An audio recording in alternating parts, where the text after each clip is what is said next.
यदि हजुरहरू एडिलेडमा property rent गरेर बसिराख्नु भएको छ अनि सबलेटिङ गर्न पाइँदैन, हजुरकोमा 2 जना मात्रै बस्नुपर्छ, 4 जना बस्न पाइँदैन, हजुरले अरूहरूलाई भाडामा दिन पाइँदैन भन्ने चाहिँ नियम छैन।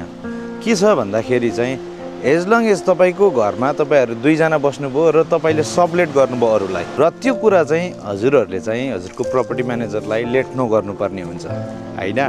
अनि के हुन्छ भन्दाखेरि ल्यान्डलर्डले चाहिँ हैन म राख्दिन भन्नु चाहिँ पाउँदैन। यो केसमा चाहिँ हेड टेनेन्ट हुन्छ, जो चाहिँ एग्रिमेन्ट गरेको हुन्छ ल्यान्डलर्डसँग, उनै लायबल हुन्छ सबै कस्ट एक्सपेन्सेस रेन्ट तिर्नेदेखि लिएर घरको केही बिग्रियो भन्दैमा हैन। एक्जाम्पल म मेन्टेनेन्ट भएँ, मैले अरू 2 जना राखेको छु भनेपछि मेरो र अरू 2 जना बीचको चाहिँ एग्रिमेन्ट पनि गर्न मिल्छ।